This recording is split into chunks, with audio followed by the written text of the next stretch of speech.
of them now between Desert And we are Zero live. Runners Club. And my screen capture is not there. Oh, Welcome to Hot Leroy. Takes, everybody. Oh, hi. I'm Invisible Young SHIRO, and this is Skeleton Lipstick. Invisible SHIRO. Wait a minute. Yeah, no idea where my camera is, so I'm going to fix that. Why don't you introduce the show since I have no camera? Okay, sure. Hi, this is a show called Hot Takes. And on Hot Takes, there are discussions about music and life and the meaning of music and why we do it and how it gets done. And we have a person that we bring on that we're friends with, and we talk to them as well and ask them the same questions. Sometimes they talk about other things like where the music comes from, why they liked it, what decided to get them into music. And then Shiro will ask them about whether they like My Bloody Valentine or Slow Dive better. And then Lux will be in the chat and she'll pull up any random thing that anyone says. And one of us is going to talk about musics that they like, and the other one of us is going to talk about a thing that we just came up with a few minutes beforehand to try and stoke conversation, because we set that up as the name of the show first, even though like I don't really know how much it has to do with that anymore at this point. And then maybe I'll go on some tangent about why I don't like CDs, or why I think that vaporwave is what's something I don't know. I'm not sure about its relevancy anymore. And then Shiro will maybe ask about video games. Maybe a Mario will come up, or a Sonic game, or probably a Final Fantasy one actually. And then at some point probably someone will maybe discuss a soundtrack for a video game. And sometimes I smoke a lot of different vapes too. I might switch between those and then have a Red Bull. And I'm not sure. Yeah, and then Shiro might be drunk. I'm not sure. Can't ever tell. Did you just say might be drunk? Yeah, sometimes he is, sometimes oh my he is. God. You don't really know until after he tells me later. Oh, I've been drinking the whole time. I'm like, oh that's all right. hilarious. I do try to keep it to a reasonable, respectable allotment of adult juice on the show. It looks like the layers fall off. This shirt has fun smiley faces on it. It's not that serious. Oh hell yeah! I think I may have finally fixed my screen capture. Thank you so much, boy. If this is not a DIY show, here we are on episode 77. Everything was borked right before we started. I fixed everything, I guess, except the screen capture. Is borked like an internet slang people do these days? Yeah, yeah. It's just like foobar. They used to say fucking poggers 4 years ago. It's ridiculous. My goodness. So we're going to bring on our guest here in about 10 minutes. If you don't love desert sand, feels warm at night, what are you doing? You know, and if you obviously like slush wave or vapor wave or just really sweet British people, you'll be a fan in no time. But desert sand feels warm at night is really taking the scene by storm, and we can't wait to get to know them a little bit better tonight. I feel like I have a frog in my throat. I'm going to start the night off with some recommendations. But first, just a quick friendly rundown. Please keep it clean in chat. You can punch down. Sorry, you can, but we prefer that you don't punch down. Punching up is encouraged, but please don't take a shit all over, your friends and colleagues in the scene and their art, their humble art and music. Just a reminder that you can, when you put emojis, they show up on the screen. So load them up with those emojis, y'all. We have a series of commands that are words you can type after an exclamation point, and it pulls up links that you can use, like exclamation point Vaporade, which lets you view the full broadcast of Quiz and Dom's Vaporade live broadcast. Shirt, which lets you get a shirt for that broadcast, designed by great friend of the show, B Fant. Spotify, did y'all see that Pacific Plaza / Vaporwave News Network designed a mixtape, a mixtape of their favorite future funk tracks of 2024. Go check it out, along with all kinds of other exclusive playlists created by people that have been on the show just for us. Be sure and follow us on socials. You can also follow us individually. I'm posting all the stuff in the chat. And, of course, you can donate if the spirit moves you, because donations go straight towards tools and equipment for us and paying artists that we commission. Last but not least, you can check out the Discord and join the family. We've got a vibrant community of tight-knit friends where we bounce ideas off each other, have a good time, perform emotional labor for each other whenever somebody's having a bad day, and just talk about art and music. You can also check out the comp Hot Takes Volume 1 that we've dropped earlier last year, with all donations going to benefit the Palestine Children's Relief Fund. So we're running a little short on time. Let me go ahead and get those recommendations started. I'd like to shine the spotlight on 3 vaporwave artists tonight and albums specifically. And in true Skeleton Lipstick fashion, I'm actually going to be recommending a specific track from every album because I think that's a good idea. Well, I never did it until now. Okay. I'm gonna go chronological with what I've been jamming lately. Maybe a month ago, I downloaded Autograph's new standard. Autograph's been on the show. He's a great dude. He makes probably my favorite blend of like acid and house and just like vapor. It's like vaporwave synth palettes, but like with a house song structure. He does the absolute best like blending of those genres of music that I've found. And I recommend, thank you Lux for linking. I recommend if you like lo-fi house or just like fun wavy acid influenced music, check out New Standard. I think it's his newest release. All of his releases are so good, but that one's a lot of fun. I want to recommend Acid for You from that album. Great live show too. On a future funk tip, good future funk is getting hard to find, man. Couldn't tell you why, but then again, I'm kind of picky. I'm known for being picky. I want to shout out one artist that I feel like is still got it going on, and they've been at it for a while, and that's Barb Walters. Barb Walters may have a handful of different kind of ways that they do things, a handful of different approaches to what'd you say? The enigmatic Barb Walters. I would love to have Barb Walters come on our show. I mean, we use their song. They don't do interviews. Kind of private. Yeah, they politely declined when I asked them a couple years ago. We use their song as our theme song. But respect to them for keeping that sort of mystery. You know what I mean? Respect to them for that. For serious, that's pretty cool. Absolutely, I will respect that. The fact is, Barb Walters' latest full length, I think, is more of kind of like an unofficial collection of tracks that they made recently. But I was a big fan, and it's an album called Fantasy. So the fact is it's, in my opinion, oops, I actually put the name of the song. For Me is the name of the song I recommend you guys check out. It's something that a lot of people have sampled, but he has a fresh new taste, a take on it that I feel like is really good. And what I think makes Barb Walters a consummate future funk professional, I'm going to use that word professional, is all the chopping and looping that he does. He's always keeping it moving. And at the end of the day, it's fresh, it's active, it's engaging music. And of course, danceable because it's 4 on the floor. So, rare young SHIRO future funk recommendation. Last but not least, I want to shout out a really interesting artist that has penetrated the vaporwave scene, has been making retro electronic music for quite some time.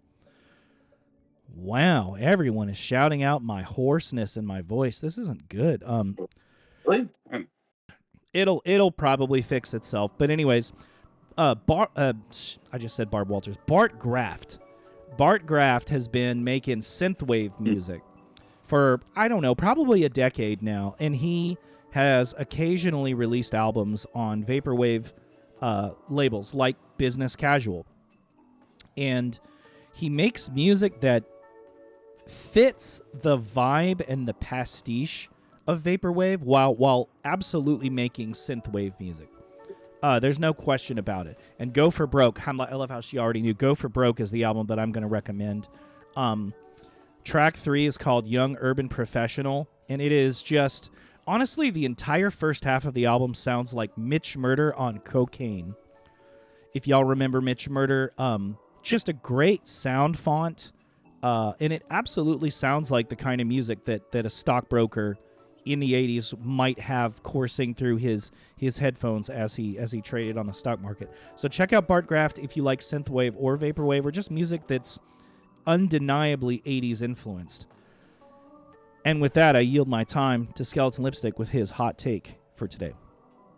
Okay, sure. So I guess there was when we did the interview with DVII, she mentioned a very interesting phenomena where when vaporwave came up, and she said like, well, she didn't listen to too much of it lately, but she said that what she respected about it was maybe one of the last phenomena of style and art and music being combined into one group, and sort of the art and the music influencing the people in how they represented their style or how they represented their outerwear or their clothing. And it was a kind of a very interesting observation to me, because the and she mentioned this as well, which I couldn't agree with more, was that what's happened since then is that there's been this sort of starter packification of clothing and style and design, and we've moved away. So it used to be. So just to kind of sum this up, it used to be that there was a nidus of music, art, and culture. People participated in the music, art, and culture, and from being within that, in that scene, it influenced how they represented themselves, their outerwear. Like, you know, if you were in the 70s and you were going to the old punk shows in Britain, well, then all of a sudden, you know, you're around all these people, you're around all this music, and the way that you start to dress and the trends that start to come up in the way that you represent yourself are influenced by the music and the scene. It's like your outward appearance becomes influenced by the art you've consumed in that particular region or that particular scene. So now you're wearing, like, you've got the mohawks, you've got safety pins, or you got the ripped jeans. So you know, that was, they said that vaporwave was one of the last times where that really occurred, where people consumed the music of vaporwave and the art of it, and then they started to sort of wear the more neon clothes, or they had the representations of the classical statues on themselves, and et cetera, et cetera. And what happened is eventually you moved away from this once the internet started sort of commodifying fashion styles and putting them onto little Instagram posts as starter packs. So now people are basically just consuming starter packs, and it's not that they've consumed the music, they're consuming a formula for how to look. And that we've moved away Well from said. like art being the thing. It really repulses me. Like the idea that now it's just like you get like you add core to the end of anything, and it's just like we wear a flannel, you wear a cowboy hat, and you listen to Patsy Cline, and also this and that and this, and that's what you do, and that's what you're supposed to take on, and that's now you're that. And it's not even like you didn't even get the music or the art until you got the fucking starter pack that told you that if you do this, you also listen to this thing as well. So now you have a bunch of collections of these.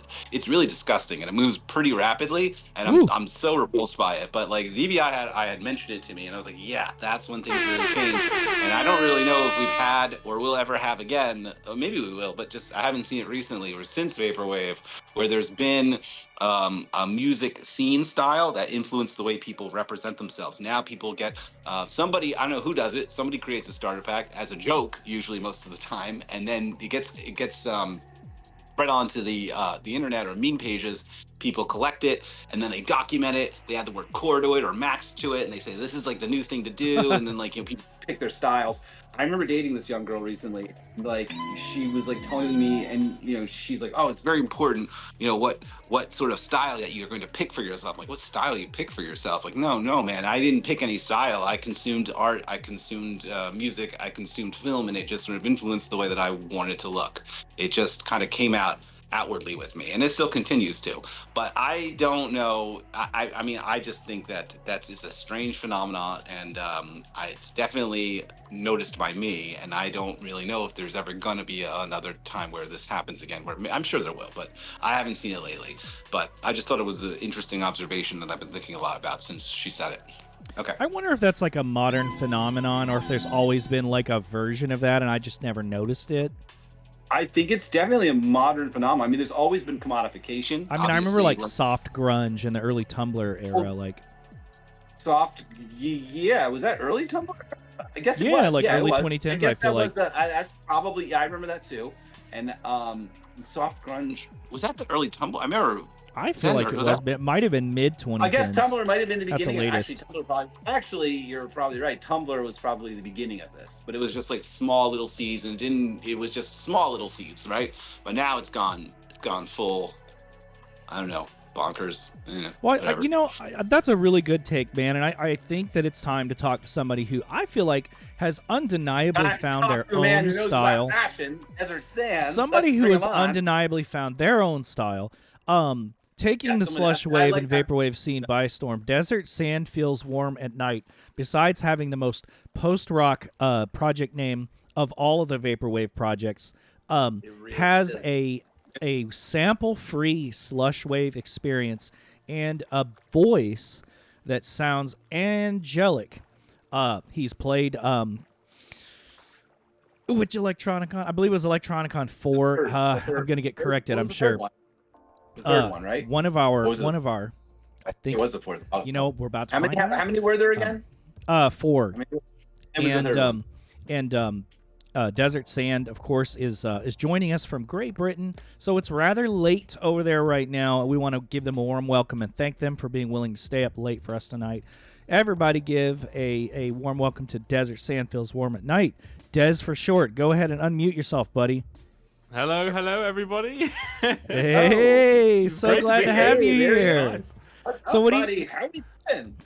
Yeah, I've been very well. Yeah, I had a very relaxing day, and this is a perfect way to end it. So, despite the fact that it's apparently like incredibly cold over there right now, it's very cold. It's we were talking about that Celsius. So -1 Celsius. Damn. Someone can convert that.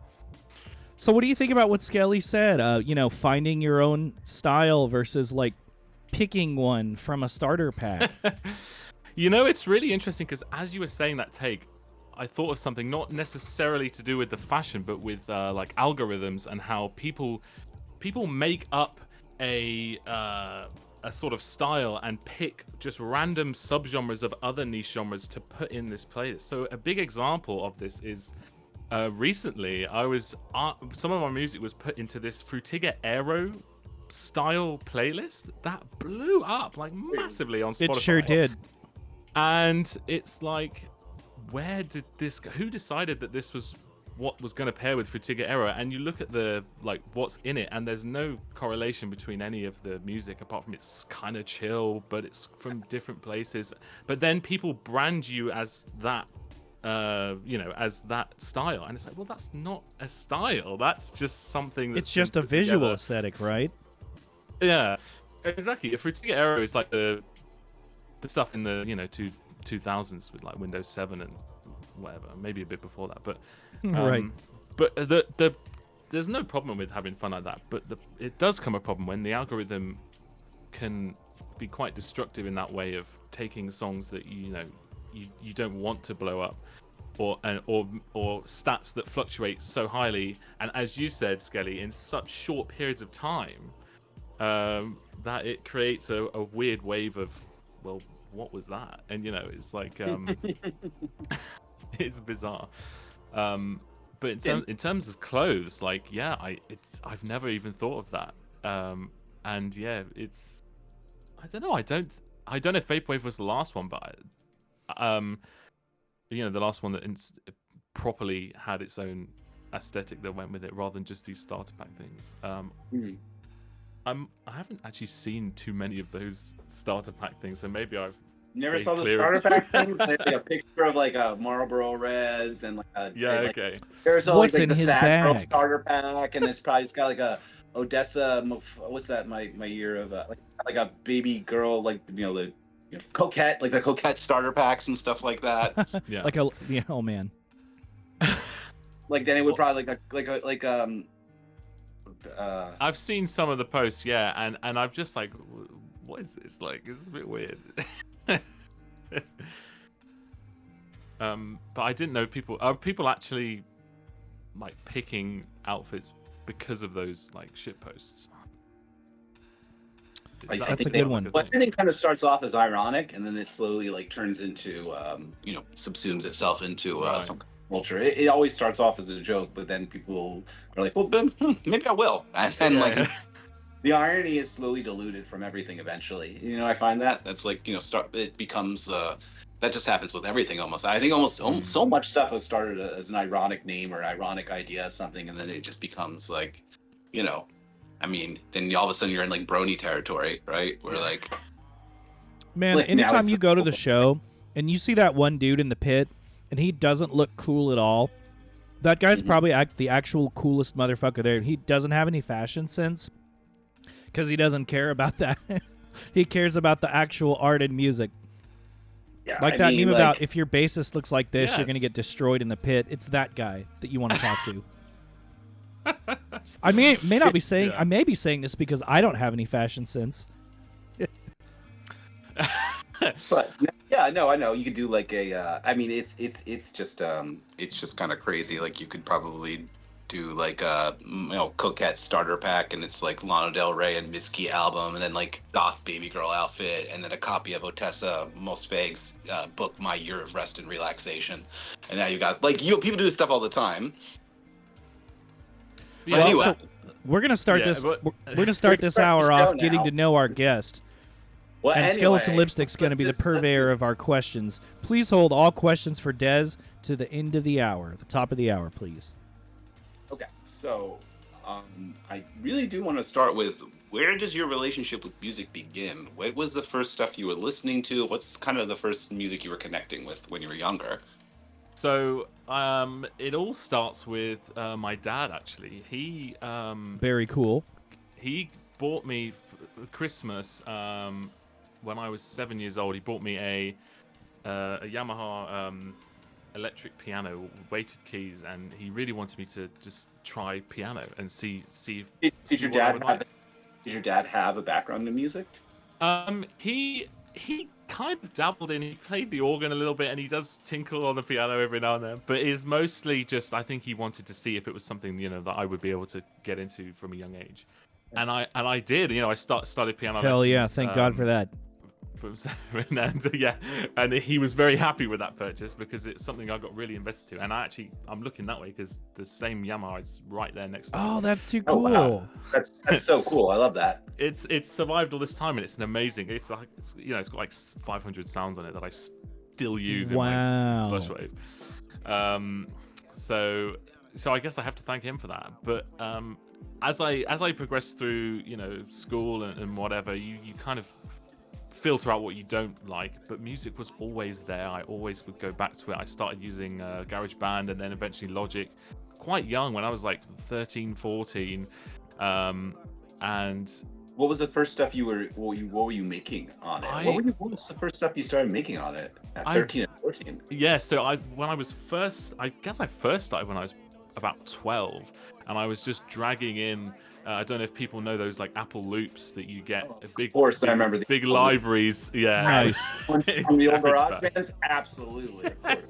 So I fucked with that so hard when I was young. It was just dragging in that, seeing what it would sound like, seeing what the drums would do if I did this, or if I put that plug in. I didn't know what it was called on, and just it was literally just My first experience with the idea of my first experience the idea of what side chaining would be was like there was like an auto filter loop on like effect on GarageBand where it would go up every like quarter, like it would do it itself, and I was like, oh, this is a fun thing. And then I later learned what that could be like instead.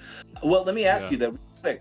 What were you listening to around this time when you were 12 and 13 and started to get into making music? What was inspiring you? I mean, obviously you had been already what was making you like want to make it yourself? Yeah, it's weird because I don't really have vivid memories of like a genre or a specific thing I was listening to back then. Really? I liked a lot of house music in the early in that time in my early teens. Partly because of my mum, because she's a bit of a That's the good shit, buddy. rave. She likes the KLF, Scooter, all that sort of stuff. Wow. Wow, So, all right. Mom was an early rave girl back in the day. she was. This man really definitely was. comes from a musical household. That's pretty cool. Cool. And cool. I was just listening to house, like spinning records, all the stuff they put out. I used to love that, and all the deep house sub-labels. There was one called Dawn Records, DOORN Records. I don't know if they're still going, but they used to release some like just really chilled out deep house. Just a bass. Love that and pads. stuff.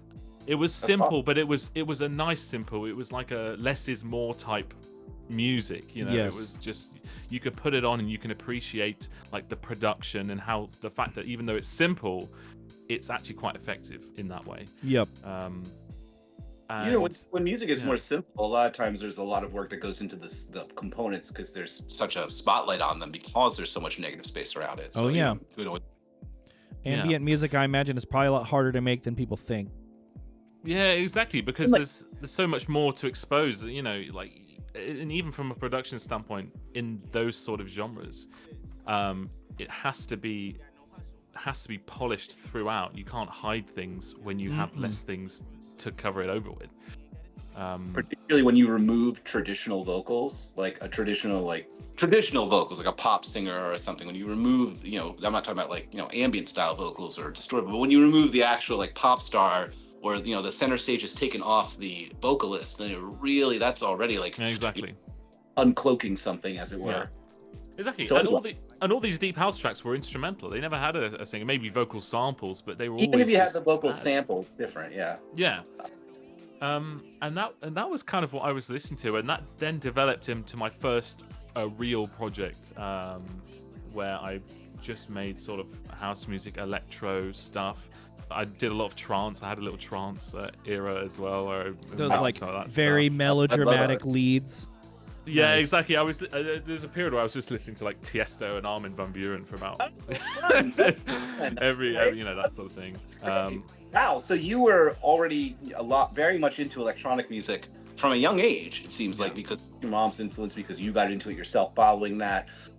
Did you listen to any, was it mostly electronic music that you were listening to that time, or was there anything else that was influencing you? It was that and classical from the piano side of things, because it was those two things. So, I would have Bach next to Deadmau5 in a playlist, and it was just Deadmau5 is surprisingly complex music. I fuck with some Deadmau5. Yes. Probably one of the best prog house artists. I'm a big EDM fan. I will make. I know you fuck with some Deadmau5. I don't hide it at all. I go to the big silly music festivals. I'm going to Ultra in Miami, I go to all the I go to all the silly music festivals with people in the neon bikinis. So what? Okay, so you started making a lot of different styles of electronic music on. Was this when you were using GarageBand? Yeah, that, and I probably moved to Logic. I think my 15th birthday is when my dad bought me Logic. So, I what remember, a guy! I remember when I first started getting into music production. The first thing because a lot of the music magazines, I learned it by reading music magazines like Future Music and some other stuff. I can't remember the other ones. But they're all from Britain. All the magazines I got were like published from Britain, and I just remember immediately looking like, these guys got such a head start on us. Like, I'm like, the United Kingdom had they've been doing this for so much longer. Like, I only got into it because LCD Sound System played me Daft Punk and Blogwave Habits. I never thought to even really listen to, aside from a few select artists like Daft Punk or Chemical Brothers. I never thought to listen to this kind of music until I was older. And I was man, they were getting out. These guys over on the other side have gotten such a head start. And every time I talk to a British artist like you, it's yeah, you guys did. You were starting when you were 13 or 12, and already had exposure from your parents having listened to it. Our parents didn't listen. Our parents didn't listen to this, but your parents did. The culture of Britain already has such a strong history throughout the whole nation of that British. Must be something in the air, I guess. I don't know what it is. I mean, that's just gotta have some guys. I mean, when people want to do techno residencies, they move to Germany. Europe's got it going on. Yeah. Yeah. Anyway, you started making music. You moved on to Logic. What was the first musical project? Did you have an original moniker? Did you release anything prior?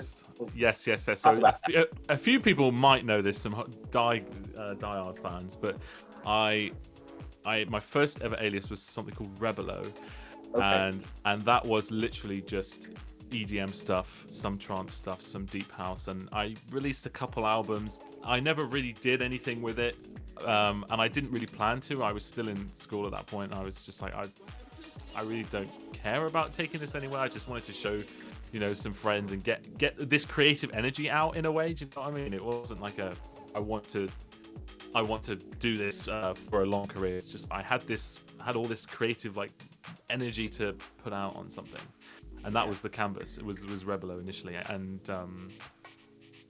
that I actually had that alias until Desert Sand came along. So I it think was, Lux found the link and posted it. Yes, so Very there is- nice. so Shout out Lux. in my 2018 album, which is the last Rebelo one I did, is on the Hallworth Collective, which is a little label I run with my friends where we just post stuff we do and for fun. That's awesome. Very I love cool. that. Did you have other friends that were interested in making music too, or was it mostly just you until like a little bit later, or It was anyone else that was like peers at the time that were also doing this? Yeah, I have to say not really, and it's nothing to do with anything. It's just the school I went to, the music department was quite small. Not really many people were doing it.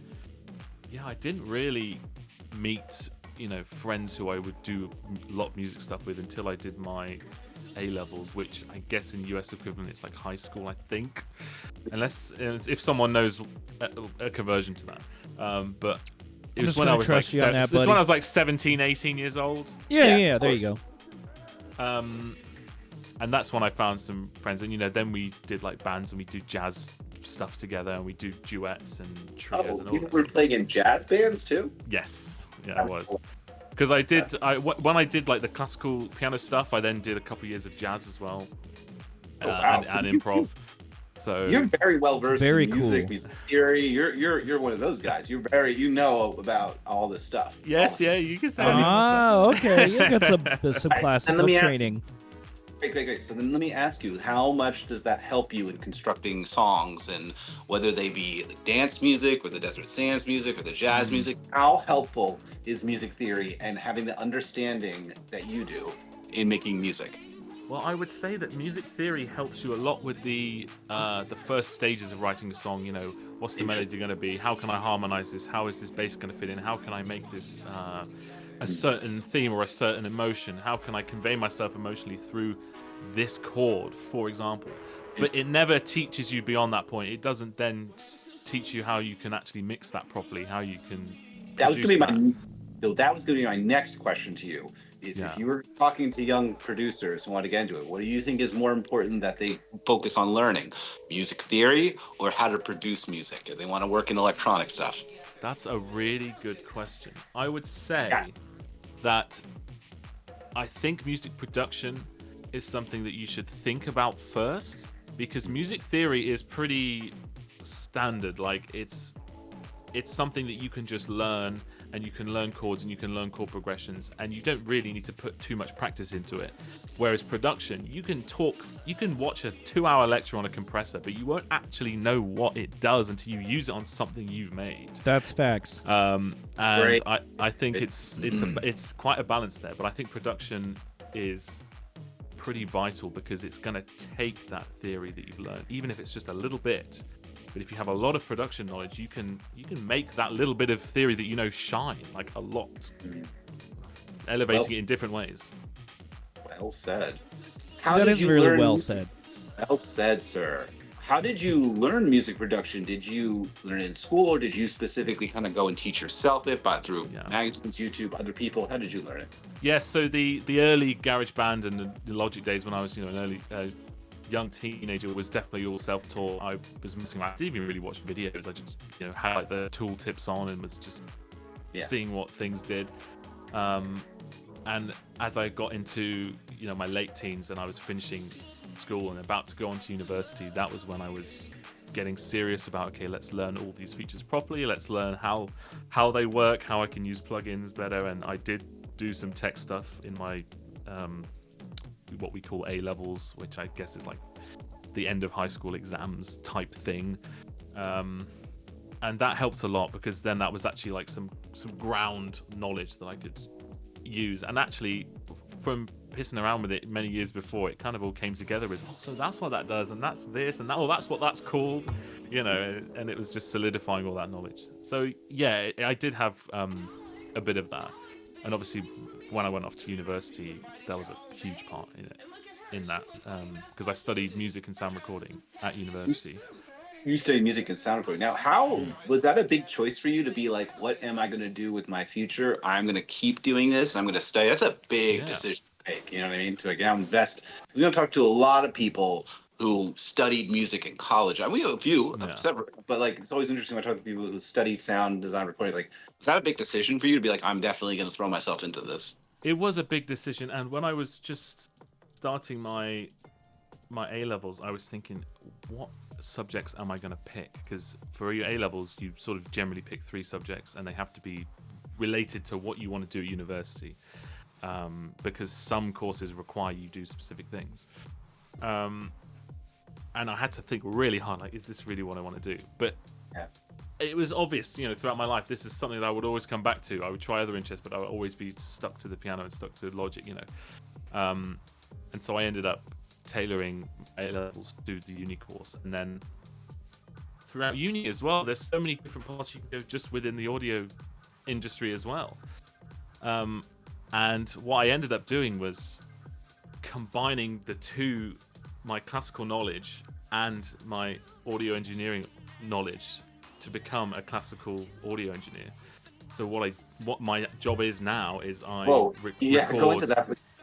I'd like to hear this. Classical musicians. So I Wow. go out to cathedrals in London and other places, and my day job is working in this classical music hall. So I have to rig microphones and like do a session with musicians and then edit that afterwards. Master that as well. Whoa, that's really That's pretty amazing. Cool. So That's interesting. Whoa, in cathedrals and oh wow. Yeah, it's incredibly fun. You're going to, the way the music must sound in those venues must be just what a cool thing for your job to be focusing on that sound and capturing it, because that's not an easy thing to figure out how to capture the sound of classical music in a cathedral properly so that a listener can experience it. Consummate. So that the listener can exactly have a very four-dimensional experience listening to it. Yeah, must have a very interesting responsibility. You're probably unlocking some very interesting things when you do that. Wow, that's it's cool. a very exposing thing. People don't get that exposure. People don't get that exposure. Yeah. I mean, I wouldn't. Yeah. It's like when you do it as well, you have to just know. You have to know the microphones you're using, how they're going to sound. You've got to know the frequency response, and then you've got to know the instruments as well really well. Where's it going to sound best? Where's it going to sound best in this space? And that's always a bit of trial and error at the start of sessions. But it's one of those things where the only way you learn is by just doing it and doing it again and doing it in different spaces. And there's no room for error in classical music because it has the highest dynamic range out of any genre. That's that a you good record. point. Yeah. You can't compress it. There's no you can't room compress for all it, that shit. Yeah, could you imagine? You have to. It's mastered like, for Spotify. yeah, I would say if you're in a studio, for example, you might do some takes and then think, oh, sod that, we'll leave that to do in overdubs or whatever. But in classical, you have to do everything right in the session because it'll make your life 1,000 times easier when you go to edit it. Of course, and classical music is so focused on the expectation for how the instruments to sound, and it's so based on you need to be able to appreciate the theory and construction of the songs in classical music. It's quite the opposite, honestly, of almost what you do as Desert, where you're trying to with classical music, and you're trying to create this this pristine experience where everything is very sonically visible for lack of a better way, right, of describing it. You're actually trying to capture the most accurate representation of the music and the sound in the space that's being recorded. And then with Desert, you're trying to recreate decay and rubble of damaged sounds. I always thought it sounded really polished, and that explains why. And I mean that as a compliment. Interesting yin yang that's happening. Thank you. Yeah. Yeah, it is. It's all by design. Large spectrum that you're covering in your life. Then when you're at that end over here and this end over there, with Desert, it's it can't sound too pristine, or it's going to ruin the atmosphere of the music. Imagine being too pristine is going to ruin the atmosphere. Exactly. Yeah, it's funny. And even though they're at completely separate ends of those spectrums, there's still a lot of crossover. The fact that slush wave is very delicate in that sense of, you could compress it a lot, but actually a lot of my newer stuff is very open and very airy, and probably inspired a lot by the way I produce, classical I can't recordings. imagine.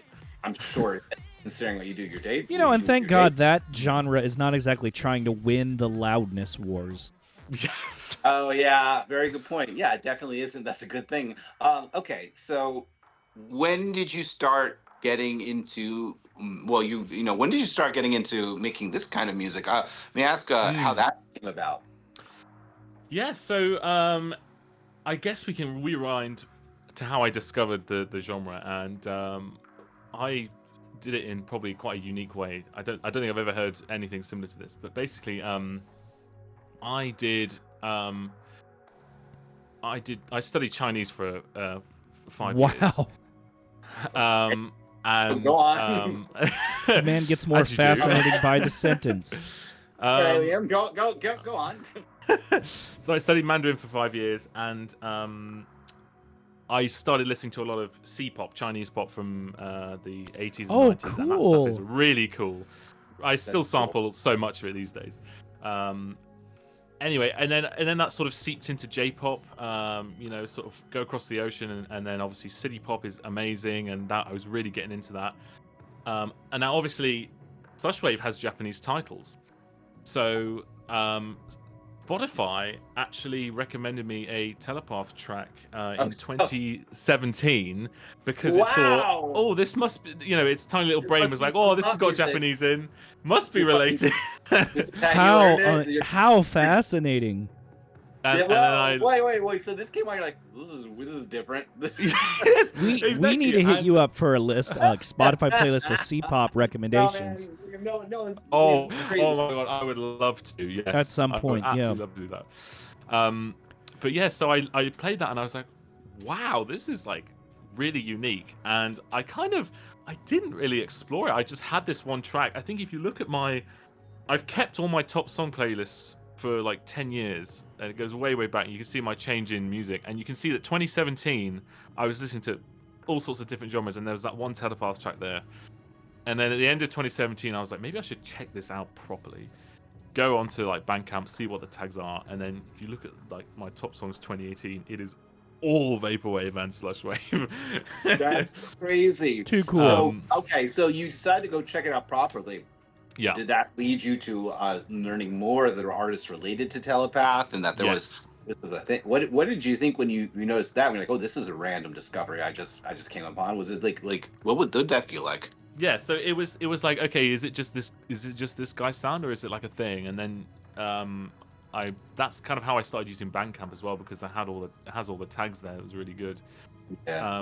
And so I was like, oh, let me click on these things, and then you slowly realize, oh, there's like a lot of releases under that tag, and then you watch videos about it and you discover this, and it was just like it was a bit of a mind-blowing thing at the time, that it's like, this is like a really cool scene that is music that kind of scratches an itch that I was having, for a long time, of, like ambient versions, sort of super cathartic versions of, the sort of music that I was listening to, the C-pop and J-pop stuff. Yeah. And it was just like, this is freaking awesome. And then that was 2018 was the moment, like, I've got to do something. I've got to Wow, start so- making this. Wow. So you couldn't. You were just compelled. You wanted to explore these. Yeah, I was so intrigued. These sound fonts. Yeah. And I hit up my friend Tom, and I said, listen to this, and he kind of liked experimental stuff, and he really enjoyed it as well. And so he said, well, why don't we just start a Bandcamp page, and us two will just post like random albums with under all these subgenres from vaporwave, and that's what we did, and that's what the Hallworth Collective is now. So there's two Very eras cool. of that label, and the original era was just me and Tom pumping out all this stuff, and we were on like a creative role. We were doing like vaporwave inspired like electronic stuff.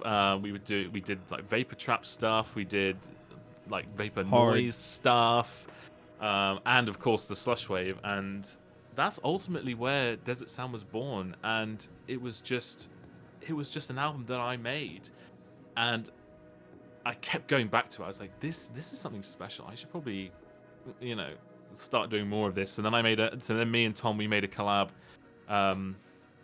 We eventually made a collab called Crystal Glassware, which is still on the Hallworth Collective. And after that, I was like, this is it. We experimented for a few months at this point, and when that album came out, I had that on repeat, and I was like, this is what I want to do properly. And fans will know from that point that 2019 I pumped out so many albums. I think it was something like 12, 15 albums. Wow. Yeah, no, I remember. That's when you came on my radar, was around that time.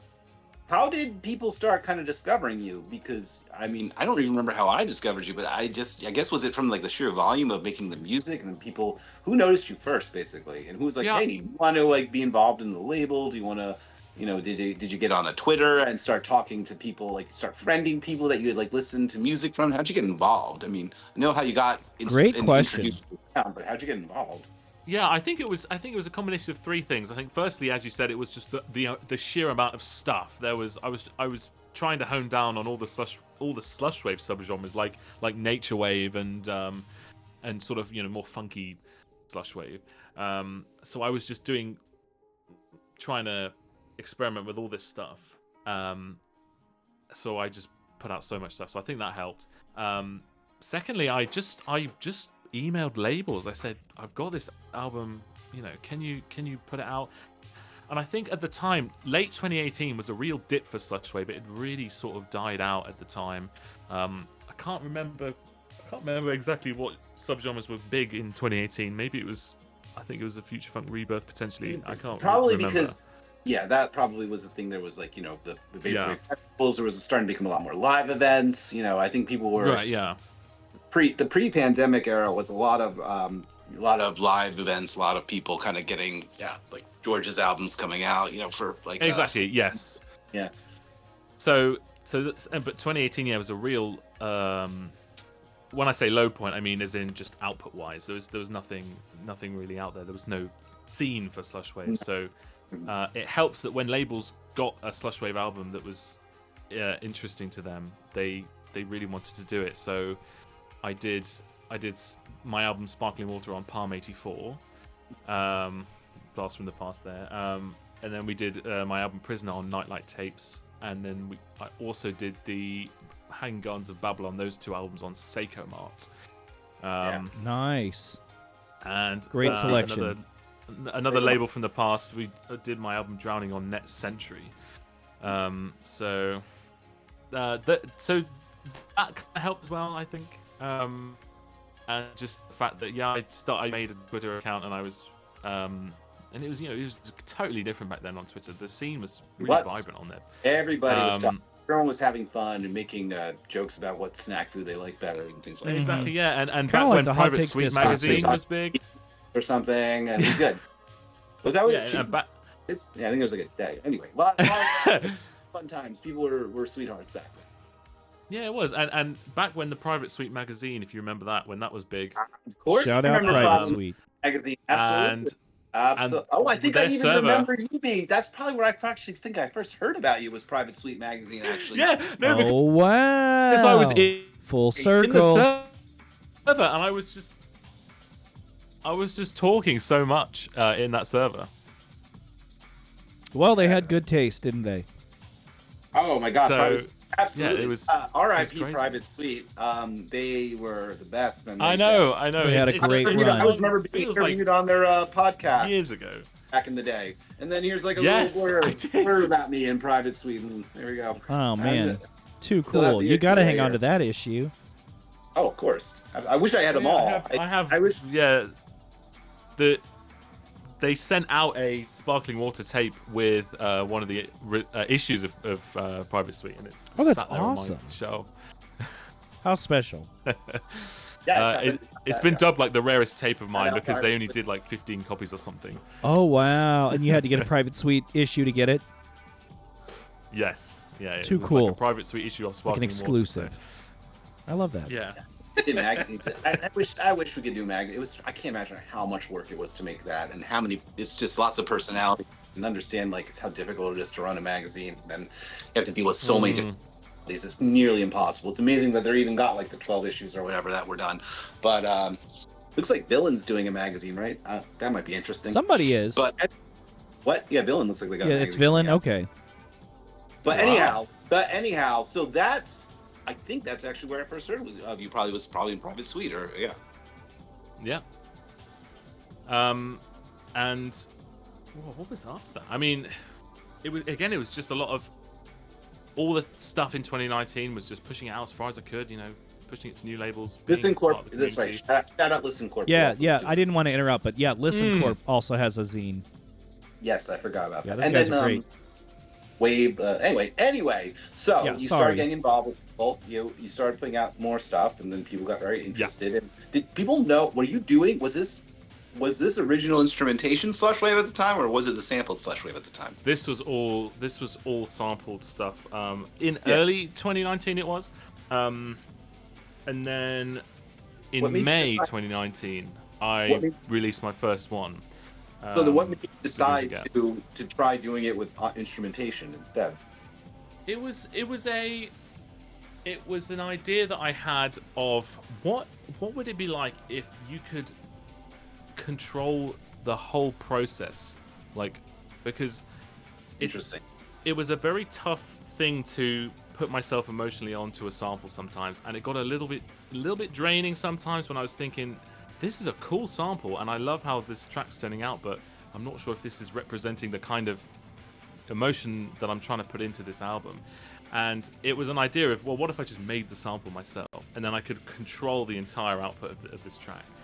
And that was, it was sort of, I called them experiments at first because at the time it was kind of a new thing. I mean, like sample-free slush and vapor had been done before, but not explicitly called that thing as, having its own sort of little subgenre of it.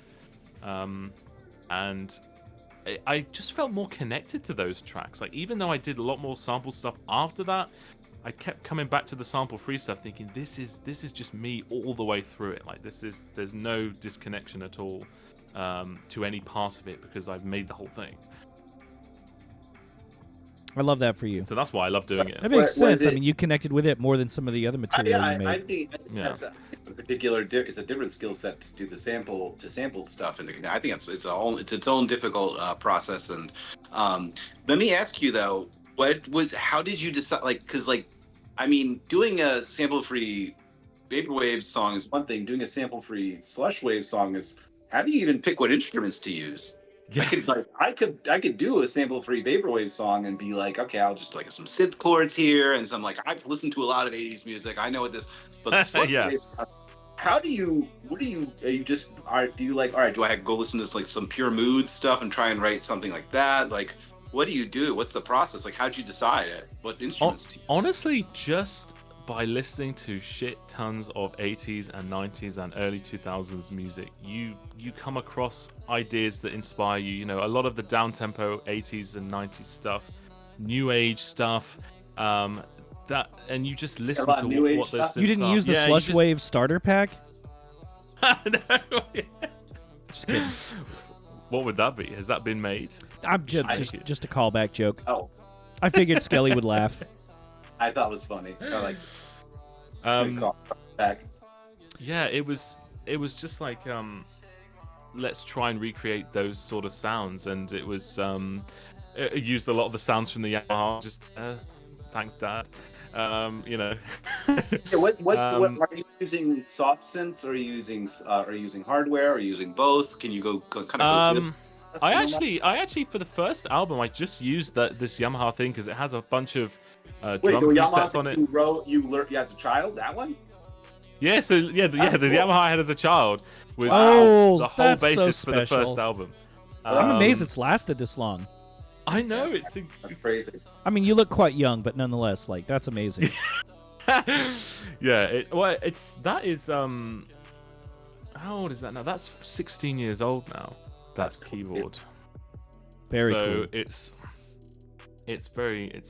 is old, but it's got so many great sounds on there. The drum presets on there were just perfect. I was like, this is the snare was really nice. But if you listen to the pre-slushes, so the actual samples that I made, the kind of recording quality is just so far from what I am now. But because at the time I was like, how am I going to do this? And I just kind of plugged it in with shitty jack cables and it's really noisy and stuff. But it was so much fun, and that's why I kept doing those, and that's why I eventually moved into it because I kind of got bored of sample hunting. It was actually something I started to not enjoy as much, and I just wanted to make stuff. I had ideas in my head all the time. I'd be walking through a forest and a melody would come to my mind, and the fact that I don't have to then go, oh, I need to find a sample that sounds like that. I can actually just play it. It's a very refreshing process, and it allows a lot more of your mental energy to be saved for other aspects of that, because you haven't spent hours looking for samples, Definitely a different skill set. What kind of hardware do you have nowadays for making your music, if you don't mind me asking? What sort of what? Sorry. What hardware and software are you using? So I play all the stuff live normally with the Yamaha keyboard because it's a MIDI controller as well, and because it's weighted, it's really nice to play. But yeah, just a lot of. I love the Roland Cloud. I don't know if you know of that, but basically Roland. If you've heard of Arturia and the synth emulators, basically Roland did their own, but with all of the Roland stuff. And if you're not familiar with Roland stuff, you will. So you 100% know some of the synths, like the D50, the 808, the 909, the Junos. Oh, yeah. I have Juno. Got the SHO, SH101. Yeah, SH101. Yeah. So, and because it's official Roland, everything is just so pristine. It is so high quality. And the one I use a lot is called the XV5080, which is an late 90s, early 2000s module based off the JV1080. And yeah, there's some sick sounds on there. That's my sort of go-to. But that is so fun, and I think it's totally worth the subscription. I think it's $20 a month, and that's for absolutely everything. That's pretty cool. They have a I think it's the JV1080. I have a lot of the I actually have a bunch of the boutique synths for live stuff, like the boutique thing that they let. They're easy to gig with and they're easy to bring. And I think they have a boutique version of that. I think it's the JD08. There's a little boutique version. Oh yes. Because they have the TR08, don't they? Which is the little 808 thing. Yeah, but the JD08. So they have like a little version of the JV. I think it's like a little boutique version. I love those guys because they're so like. So I think I got one right here actually, because I was working on live stuff with Skeleton Lipstick. This is actually I think this is the little guy version of the Juno, the JU06 guy. Ooh. And these are just that's amazing. I like the way that looks. Oh, you've seen these before, yeah? That's so tiny. I've not seen that one. Modules, right? But they're also cool. Like the keyboard is separate. And so, like, you can replace this, like, you hook up any module to it. So, this is actually like you can like take this off and you can plug in any little module. Cool. Like these modules are epic. Little tiny guys. They're really good for live stuff because they're not that expensive. They sound pretty cool and they're just easy to gig with. They're so light. You know what I mean? They're portable. Yeah. Well, y'all, this first hour has really flown by. Do you want to get maybe one more question in before we go to our intermission? See, like you can like detach this and put another one in there in place of it. They're all these little modules. Another question in. Well, no, it's 7:00. Let's do our thing and we'll go back to. We have got a very special intermission from a dear friend of the show and previous guest, Drink Your Tears, where she'll be for the next 4.5 minutes going over her favorite albums. Enjoy, and we'll see you and be ready to have some questions for Desert Sand Feels Warm at Night. Yo, what up, gang? This is your friend Drink Your Tears. Today I'll be letting you know some information about some of my favorite pieces of music. There'll be 3. They are not in chronological order at all. I'm just going to go from when they were released from earliest to later on.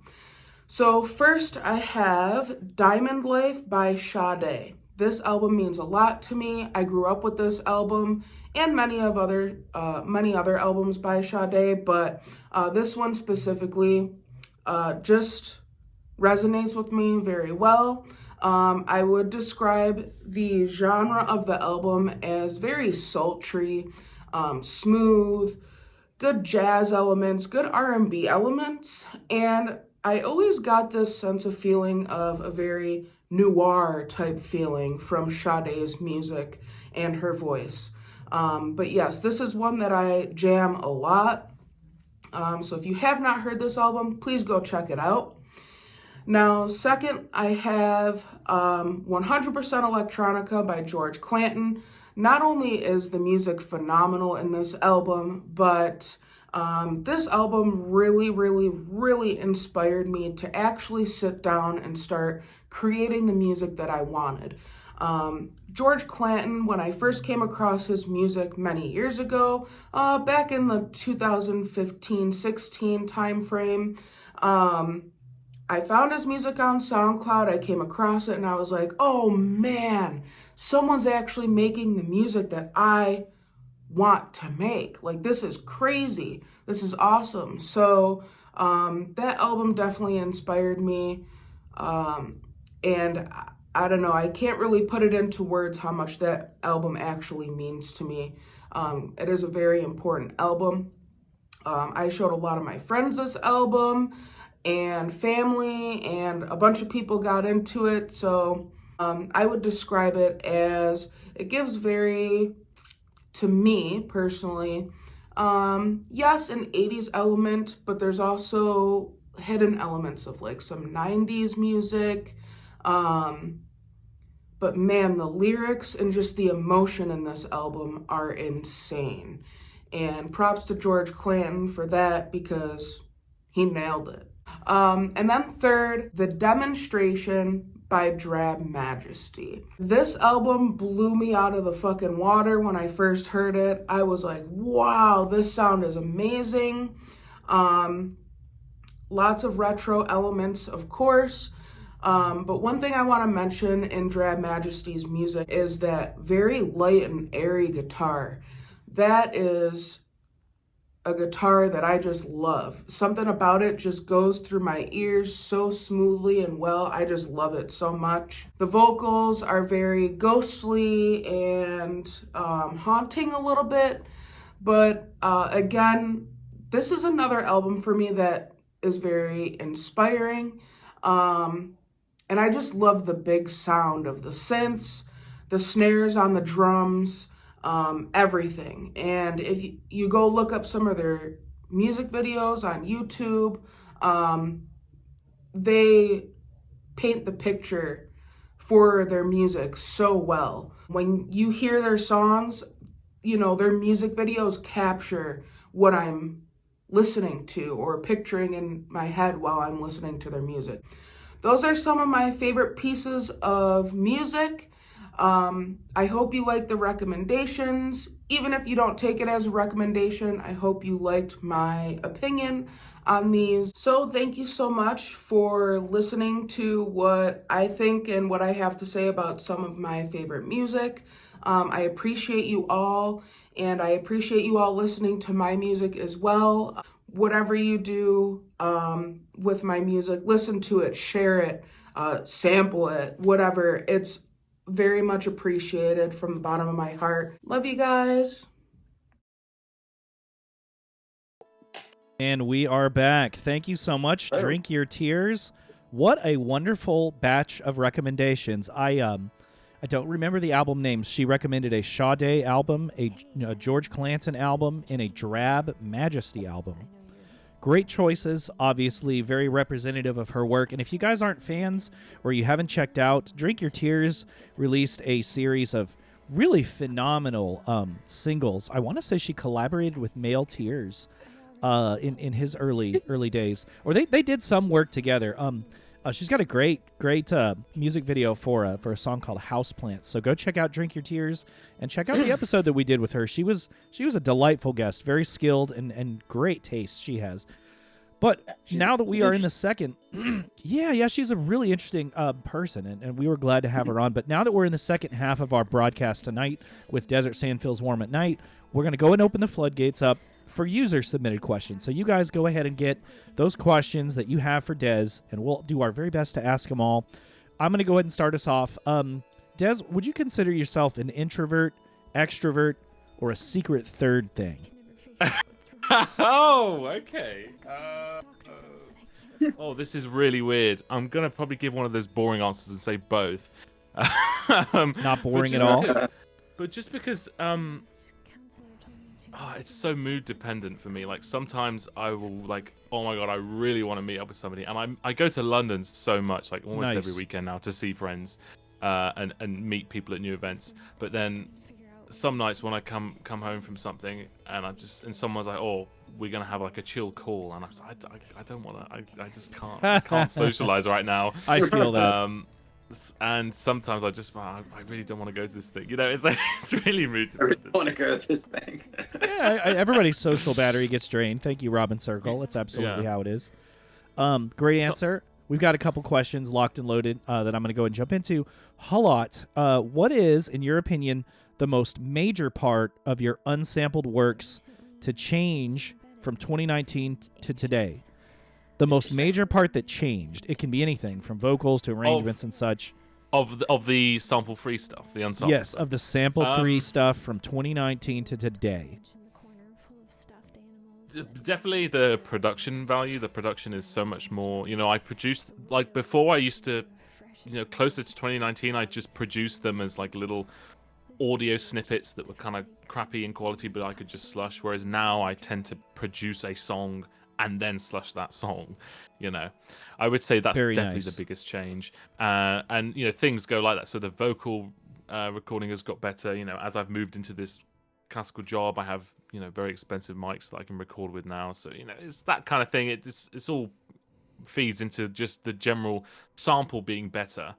I got because and just, you know, being able to master it much better. You know, I'm one of those people. I listen to my old stuff and I'm like, this is so cool, but why did I have this bass so loud? And why did I leave that resonant tone in there? Or, you know, why did I not mix the snare differently? You know, Ooh, yeah, always good point. That's everybody.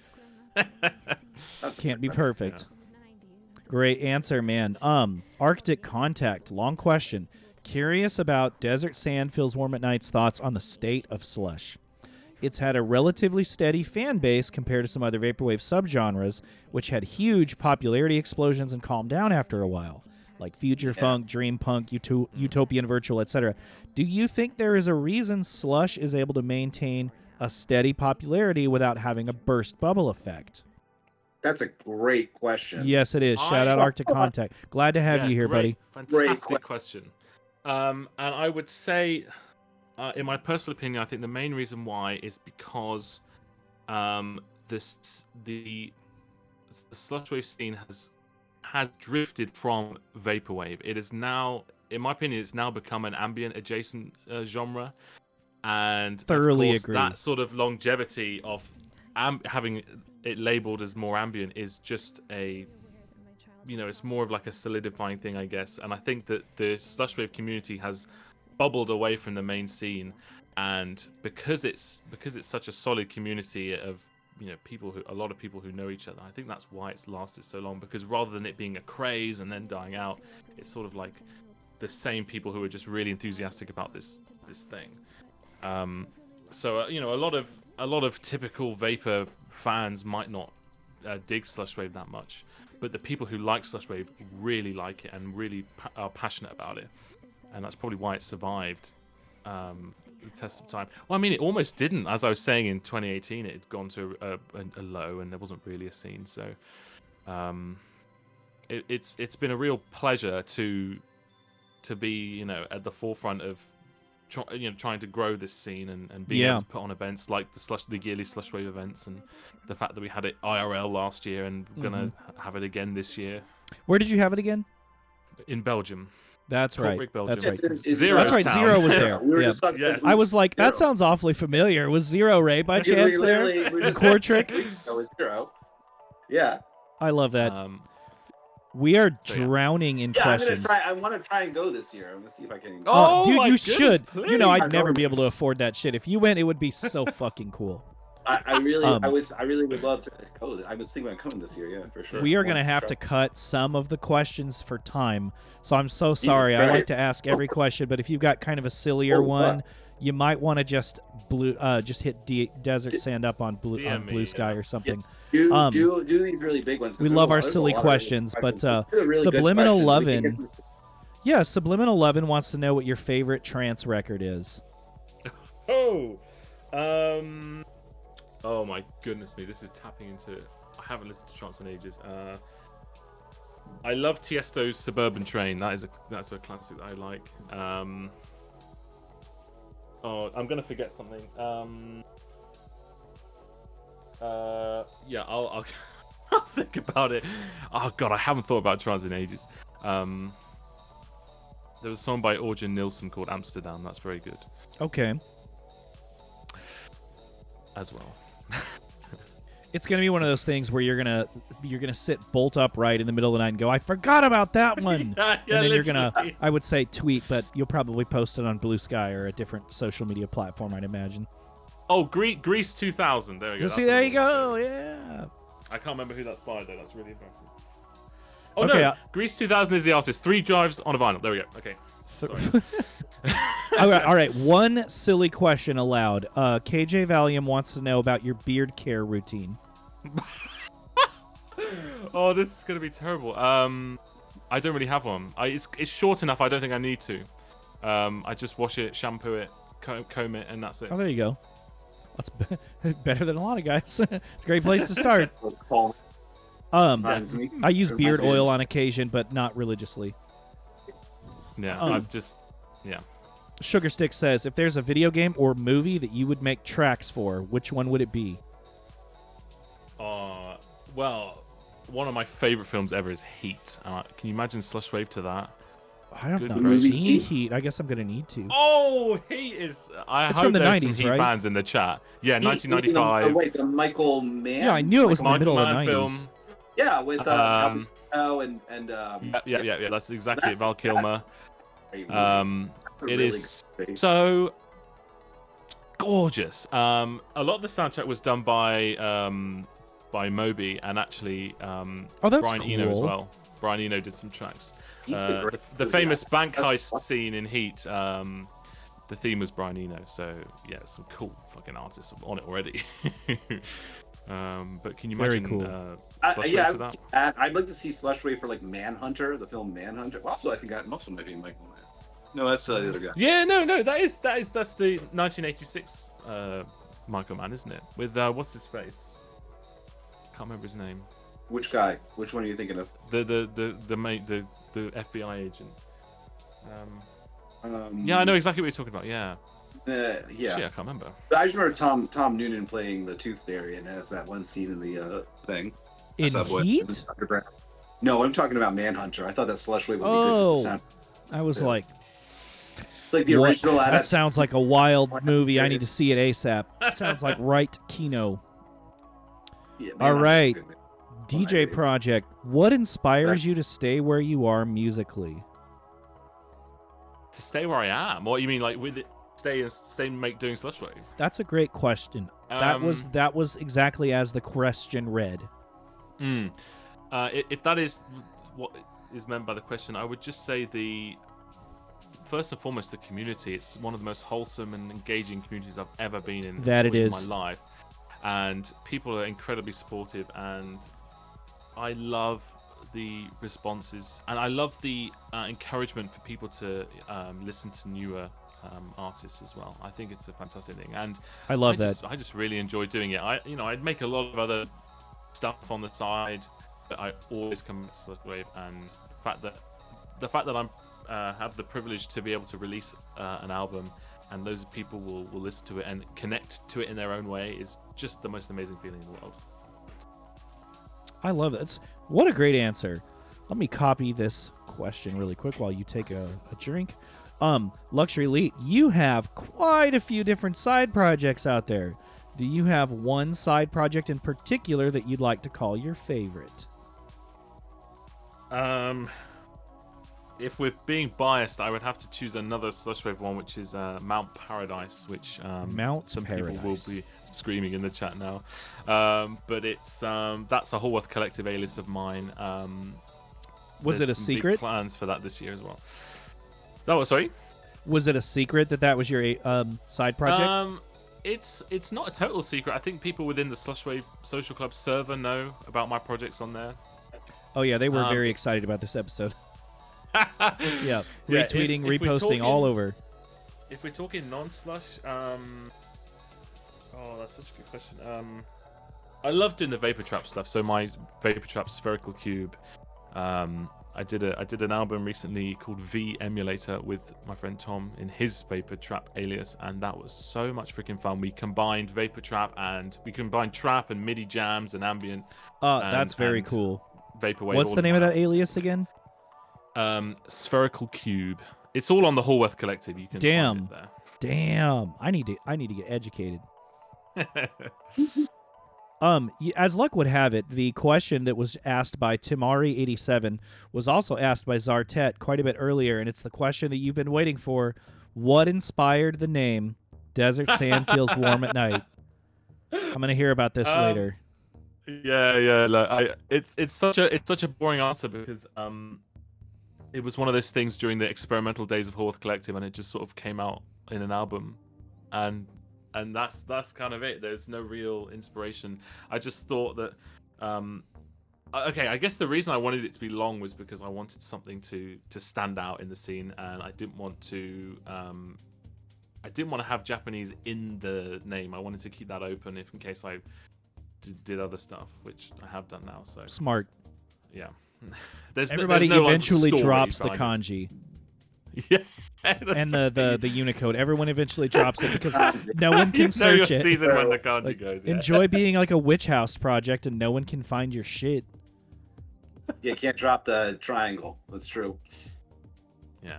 It's not like the Econo Forte Jazz. aliases, though. Econo Jazz, what's it like playing guitar live? Bloody fun. I bet. I thought it would be quite a challenge to convert from this to this, but it's really not. There's I guess something about the muscle memory just converts to standing up and doing it like that. It's quite heavy, the guitar. That's the only thing. Is it? So Yeah, I can imagine. it's quite heavy because the Roland one that I have, if you've seen pictures, it's like 40 keys and it's huge and yeah, it's not like one of those small like Akai ones. It's big. It's not that difficult, and you can have so much fun with it. And the way I play it is mine has the Roland one has a built-in player. So I just play the files through there, and anything. Oh, cool. So I unslush a track, pull it through the player, and play stuff, and then that all goes through the chain. So the whole thing comes out as one homogeneous sound. But I'm playing live. It's very fun. Unreal. Hydroplaned into a false reality wants to know if you could make a collab album with any artist, who would it be? If I could collab, that's such a good question because I actually have a few collabs upcoming that I shouldn't really say, and definitely a few of them are the answers I would give. Secrets. If we're talking about someone who I wouldn't. That's such a good question. I mean, I'd love to collab actually with, if people know Celer, the American ambient artist who lives in Japan, Celer.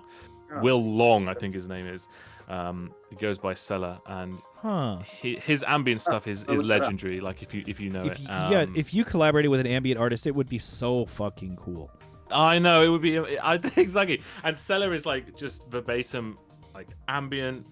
Just like he'll just take one synth that he's created, like a synth pad, and just play this super ethereal line over and over again, but you just get entranced in it. And again, it goes back to the whole thing of less is more, and it's minimalism all the way. Yeah, I bet there's a lot of ambient and drone fans that would love Slushwave, but just haven't been introduced yet. I think they haven't found it yet. Yeah, 100%. They probably just love it. They would, absolutely. Hulot with another great question. What inspired you to start using other more obscure to Slushwave languages in your song and album titles in the last few years? Just for variety, I wanted to just create something that looked fresh, So recently, the collab album I did with Days of Blue Skies, we chose Maltese, and Maltese so cool. is a fascinating language. It honestly looks like it's made up. You look at words in there and you think, real. I think someone actually commented when the album came out, "Is this a made-up language?" But no, it's just Maltese. It's like one of those insta cool things, you know. If you put something in Maltese, it just makes it sound like ancient Egyptian or something. It's very cool. Fascinating. I have seen a couple alphabets that were just wild looking. I don't remember if it was Maltese, but just not Arabic or Cyrillic characters, or you know, any sort of like Mandarin, or just something completely different. Yeah, that's the cool shit. That's really cool. I'm definitely gonna follow that link. Shout out Lux for all the links. Thank you. Speaking of which, she had a great question about you'd earlier spoken of your love of canto pop. Which artists or groups would you recommend? Great question. My favorites. Oh goodness me. Let's think what I can say. I love Leslie Chung, Dave Wong. I really like. I love Augustine Ye, from Taiwan. She does it in Taiwanese. Alan Tam is a classic. His 80s stuff is fantastic. Sandy Lam, she's got some beautiful, like, if you know the album Dream Waterfall, this one, this album, I sampled a lot of her stuff in that. Very cool. Aaron Kwok as well. Aaron Kwok and Danny Chan. There you go. That's plenty. Damn! Wow, this man knows his shit. Very cool. So run those names, guys. Check it out. Chart_Cole. What can we expect from the Desert Sand Project and Slush as a whole in this new year? What can I say? Lots of exciting things. Sample-free stuff, sampled stuff. Quite a few big physicals coming out, which is very exciting. And this will turn some heads, but if you like Dream Desert, there might be something similar on the horizon. So stay tuned. You heard it on Hot Takes. Very exciting. And I should say as well that I'm doing quite a few live shows. 2025 around won't be Europe. our year. Did you say live shows around Zurich? No, Europe. Europe. How exciting. And I won't say anything yet because I'm not sure if I'm allowed to say. So I'll just say, come to Europe. Stay for a year. Let me skip ahead actually then. KJ Valium actually asked a really great question. How active is Live Vapor in the UK? Not really at all.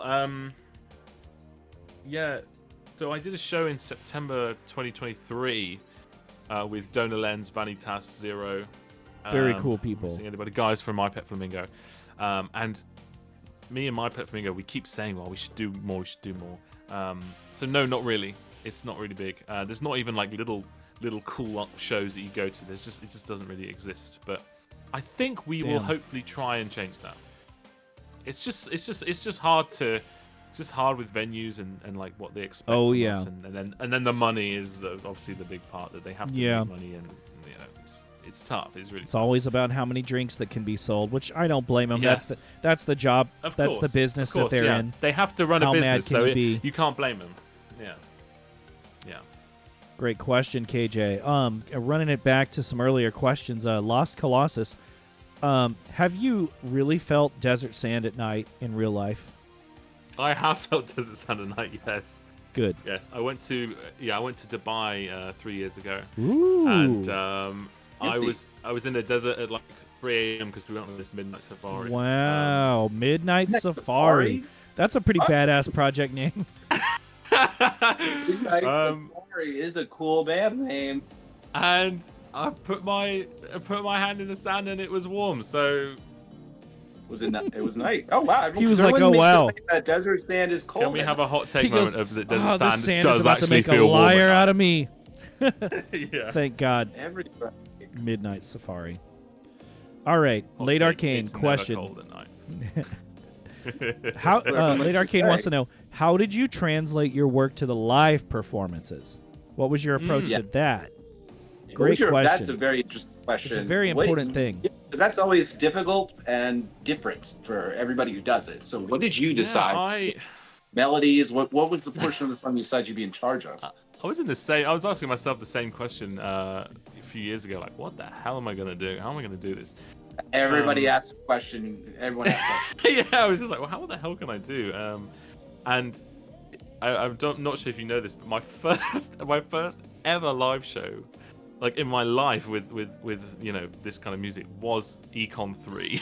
So I was Wow, shitting that's myself. awesome. I was really shitting my pants. And so I was like, okay, what can I do? So I had the guitar from that I had already, and I was thinking of ways I could integrate it, and then it just sort of pieced together. I was like, this has a built-in player, because what I was thinking is I can remove elements from a track and play those live, but how am I going to put all of it through a slush chain and have it integrated as one thing rather than it sounding like a separate thing? And the answer was, if I unslushed the track and got rid of a main line or vocals, for example, then I could put it in the player, put all this stuff in, and then play it live, and then sing live, and it would all go through into my interface and through my slush chain on my laptop, and then out that way. So, and I did a lot of testing out, like, could I pitch down my voice so that I had a slushy voice, and that really didn't work. So I just sing it normal. Nice. But it's worked out really, really nicely. And actually, for this year's live shows, I'm going to do a lot more cool things with like delay networks and stuff like that. Hopefully, get a few more hardware units in. So yeah, come Very to Europe, cool. as I say. Shout out Europe. Shout out Europe, yeah. Quiz with a great question. What are your hopes for the vaporwave scene in the near and far future? Would you like to see slushwave and vaporwave overlap more, or continue to explore different realms? This might be a hot take, but I don't want slushwave to go back to vaporwave. I think it's absolutely blossomed, distancing itself from vaporwave. So, I mean, I don't want to say that I hope it doesn't go back to vaporwave, but all I can say is I hope that it remains this active and enthusiastic community. And if that means having to distance itself from the main vaporwave, then so be it. Do you know what I mean? I can see benefits and drawbacks. Yeah. But in the near future, I really want people to innovate more in the scene. I think it's really crucial. I know it's a bit cliche to say that, but I've been talking to some people. I really should do a live stream about something called stem splitting. I don't know if you heard of that technique, but basically it's taking a single audio file and through AI algorithms and spectral mixing, splitting it out into vocals, bass, drums. Nice. Yeah, like stems for DJing. Yeah, but they also get like a little bit of lossiness to it, because I'm not sure how much they've got advanced it. But like, I know I've used it. There's different websites. I remember Fiverr had introduced me to that. Yeah, exactly. Really? So there were websites, but now it's native. That a little while back, yeah. Yeah, it's native to Logic and FL Studio, so there's no excuse. Oh, it's actually included in the. Oh wow. Okay. Yeah, so Who's going on the website to do it? How have you been using it then? So I was just gonna say, if you listen to me and Days of Blue Skies, Pearly Tal Passat, that our latest album, there's so many cool things you can do. Like, for example, in the first track, Mintix, I took this K-pop sample, I removed the instruments, and instead I looped this classical piano piece over the top, and you have these looping vocals from a different section of the song over the opening drums and the bass, and it creates a totally unique thing. But when you have all these separate elements, you can stretch the drums to make it double time. In track 5 of that album, the drums are very close BPM to the original sample, but the harmony is stretched in double time, so you have a slow moving harmony, but the drums are quite quick. The sample splitting stuff is really cool. It's stemming. What are we calling that now? Stem splitting. That makes sense. Yeah. But it's also things like you could pitch up the bass or the harmonies and then modulate yourself. Like in track 7 of Pearly Tal Passat, I layered some vocals and made custom harmonies with it. So yeah, I got some of the random vocal samples that I put in like the last Skeleton Lipstick album I gotten from stem splitting from tracks just to get out. I kind of wanted to ask you where some of your vocal samples came from, because they're really good, but I didn't want to ask you to spill all the tea. Talking to you, Chris. Oh, me? But we'll Oh, talk. thank Yeah, you. Yeah, I yeah. got them from some stemming. I I stemmed a fucking always offspring. wanted to know. The That's song "Gone too Away" cool. is from the song "Gone Away" on my album is from the weird vocal sample in the back you can't hear is actually from the Offspring song "Far Away," and I stemmed a fucking I live for Offspring these song stories. to get You that know, fucking Yeah. sample. Heaven so far away. It's fucking too late cool. '90s Offspring. Crazy. See, it's so much fun. It is so much fun. Yeah, Yeah. samples. I didn't know what to call it. Sample stemming. Okay, cool. Split your stems, guys. It was fun. Sample splits. Stemming. I can't. Stem splitting. Yeah. Yeah, splitting. yeah. A lot of DJ software these days does it. Like, Yes. Yeah, they do. Yeah. $99 DJ Pro and does you it. can, or like fucking Record Box. No, I don't think Record Box does it. I know Serato does. I know DJ does it as well. I didn't know that. I can't believe this is becoming like a thing that they all have. I still Yep. go into the fucking websites to do it, but that's Yep. awesome. That it's actually good in the DAWs now. And Yeah. Hydroplaning to a False Reality would like to know, where do you see your creative output in 5 years? Oh my god! In 5 years. Ha! Oh, wow. Yeah, let me get your 30, 60, 90 real quick. Hey, where are you gonna be in 10 years? Just kidding. Yeah, I haven't even thought about God, next year, let alone 5 years. Oh my That's goodness. a tough question. Hopefully we survive 5 years, but on to you. I just think that I would love to keep evolving my sound in really unique ways, whether that be playing with stem splitting to a point where I'm just creating textures with, well, you'll see later this year, but I kind of already have. It's I don't know. There might be new exciting things. If we're moving towards ambient, I'd love to do some more droney stuff.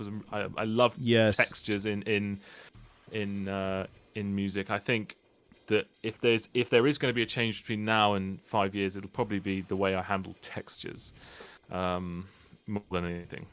So, Well, I think that's like the final frontier of production in general is like, how can I make different textures? Like that's like why people get into production more so than just traditional instrumentation is because you want to hear different sounds that make you feel different things. Agreed. So Exactly.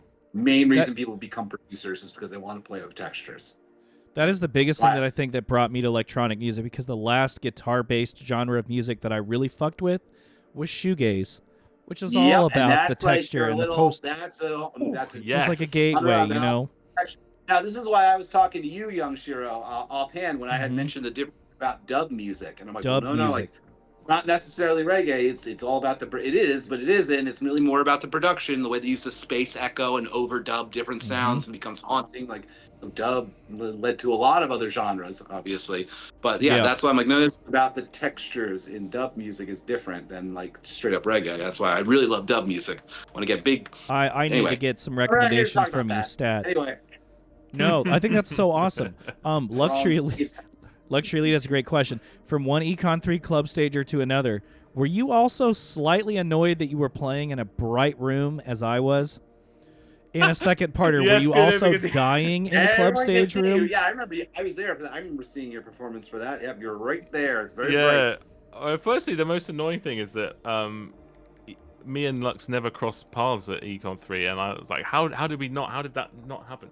Anyway, Econ 3 was it was unreal. I must say, at the time, because it was my first live show, I wasn't really thinking about that, but Slushwave. Okay, there is a type of Slushwave that could fit during the day, but the majority of it needs to be in a dark room, people sitting down, like massive visuals. That's why Slushwave 2024 was in a cinema space, because it was perfect. That sort of thing. No, it didn't annoy me. I just got on with it, and I mean the crowd was amazing, so they made up for it. Oh yeah. I think. Yeah, it's I know how you feel. Like I feel like a lot of times quieter, more tonal music is not, it's not like club friendly, So thankfully, when you're at an event where a lot of people came specifically to see you, or just more experimental music in general, it's like kind of a relief. But also, the thing is with Slushwave is because it's so delicate sometimes, the spill from other stages can really pour into the room. Good and point. I think people at the back were really struggling. When So, there's and, no and like, there were other problems as well with feedback and stuff. It was, did you She had a It's all right. two-parter. She wanted to know if you were also like dying in the club stage room as well. I yeah, it was quite hot. But I remember Definitely meme-worthy. afterwards, I was really boring afterwards because I was just so tired after doing my set. I just sat outside the whole time. I'm not a musician, but as a performer, I know that feeling. Every You know, time I get done, I'm like, oh, I gotta go get some air. yeah, it was, and then it was like, oh, should I go back too, in? I was Chris? like, I can't be asked. Yeah, absolutely. Oh, Yeah. I have to just like, yeah. I feel like you're really good at pacing yourself. The few times I've seen you play live, you're really good at like not letting all the energy out too early. Yeah, I do consider the track list quite a bit, like what I'm gonna start with, you know, and then I do many full run throughs here just to make sure I'm Good. not too tired and my voice can carry through because I sing quite powerfully, so it has to work. Yes, you do. Celadon Dream Suite, great question. As you have listened to Chinese pop, New Age music, and other genres, what is something that you learned from those that you wanted to bring into your sample-free music? I guess a lot of it is the instrumentation, like the way that because like C-pop in particular, like the late 80s, early 90s stuff has such a recognizable niche sound that you don't see anywhere else, and Yeah. and it's little things like that you pick up on. It may even just be like using a woodblock on the fourth beat of a bar sort of thing, you know, or the types of drum machines they would use, or the synths they would use, or the way they sing, you know, the thing I love about C-pop is the way they incorporate a lot of traditional Chinese elements, like the sort of Chinese violins and the fourths that come from traditional Chinese music. It's just epic. Like, it's so cool. Epic. And that's some of the stuff I picked up on. It's just these little nuances, and you know, like new age stuff, like using that emu shakuhachi sample that everyone knows. Yeah. Nobody gets mad about that. Yeah. I don't think it's a fucking shakuhachi makes every song better. Yeah, exactly. Yeah. Great question from Arctic Contact. Curious if Desert Sand Feels Warm at Night's longer tracks being 10 plus minutes is inspired by his appreciation for classical music, which is traditionally longer, or if there's another influence behind the long form tracks. That's really interesting because I'll have to say no, because I've never thought of it that way. My long tracks come from the feeling of being absorbed in a track, and just being able to breathe and having time to absorb the textures and the harmonies and the atmosphere. That's where my love for long tracks come from. You know, like if you're going to walk in the woods, you have to take things in. That being said, you could also apply that to classical. You know, some movements in classical are really, really long because that composer really wanted you to get in the mood of something or feel a certain emotion. So there are certainly lots of parallels there, but personally I've never thought of it that way. So it's interesting. Great answer. Thank you. Quiz has a great question as well. As someone who has musical theory knowledge and instrument proficiency, what do you think about people who look down on slush, vapor, or sample-based music, etc., as low effort? Yes, That's an excellent question, Quiz. Thank you. Really good question, and you do see comments like that. I think it's just ignorance from those listeners, because they will see that it is a thing that in their heads they associate with laziness or lazy sampling or whatever, but not actually really delve into the production techniques or watch my YouTube live streams about how I make sample-free music. And I don't really I don't think there's much you can do, because clearly that's not a genre for them. If they think it's lazy, then yeah, we're fine without you. You know, you'll never be able to convert those ones, I guess.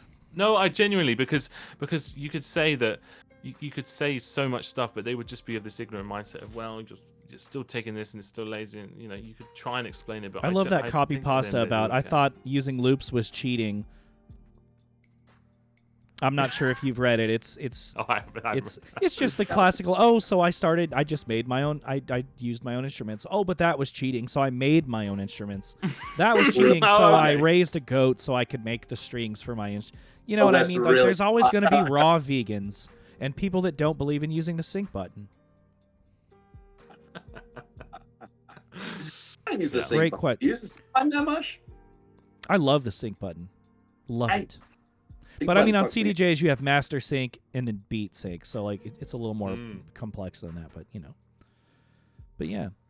Fucks me Great up. question quiz. Luxury Elite with another great banger of a question. Do you have a large collection of physical media? Are Yes, you more of a vinyl person or a cassette person? There's a lot of questions in here. What do you have? Much more of a vinyl person. So just Okay. just the right of me here, I've got Oh, damn, it's just classic off cam. IKEA Kallax. Yep, I shelving. know exactly which one you mean. It's the white one. And there's lots and lots of vinyl there. All sorts of things. I've got C-pop on vinyl, which is my guilty pleasure Very because beautiful. it's so expensive. And recently they actually Warner Hong Kong re-released all these 90s classic C-pop albums, and they remastered them at Abbey Road Studios, and it's fucking awesome. Whoa. Ooh. But also fucking expensive. Whoa. Oh, I can only imagine. I really want to get into some C-pop. Damn. Yeah, me too. I'm gonna need those Rex. I'm sold. She had a follow-up question. She wanted to know if there Yes. was a grail that you have or an album that you wish that you could have in your collection.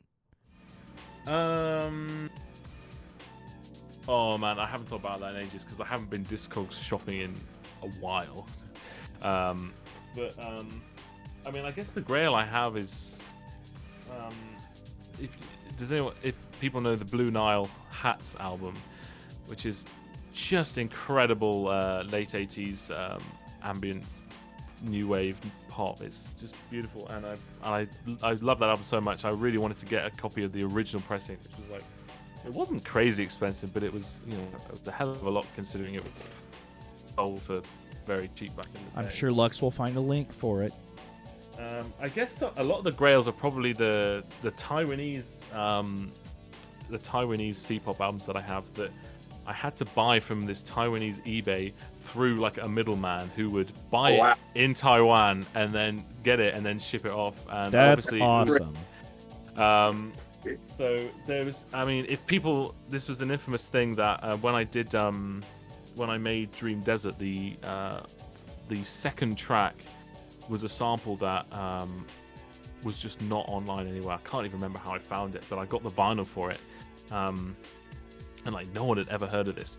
And it was just amazing to hear it in high quality. And then all of a sudden it freaking popped up on Spotify and it just totally lost its like rareness because the label uploaded it.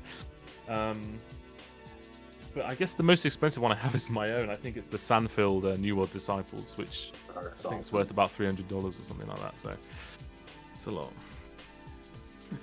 Hardcore. Very cool. DJ Project wants to know what your dream gear is, whether it's an instrument or a processor. Oh, that's a really good question. My dream gear. I'd love to just.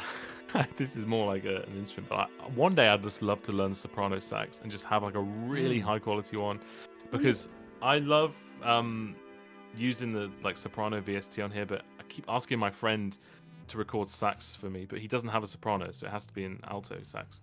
So I'd love to do that. If you're talking like synths and things, there's a thing called an Integra 7, which is like a modern synth from Roland, but it has all these really cool panning features, and it has like 2,000 sounds or something crazy on it because it's modern. It can hold all these things, and it's a beefy unit, but it's just looks like so much fun. I'm looking at it right now. Pretty Hell cool. yeah. Lux even linked to that. Thanks, Lux. Integra 7, nice. Very cool. Quiz, great question. Can you record us one or two? You might have said this already, but like if you could just give us one or two iconic C-pop albums that were recently reissued for the vinyl collectors. Oh, for the one in Hong Kong. crap. Can I remember what they translate to? Damn, this Integra 7 looks crazy. I didn't even know. It does, doesn't it? Yeah. Fucking insane. This is a newer set. Yeah. Yeah, it's newer and it has all these. I think it has like Dolby Atmos support or something. It's crazy. Absurd.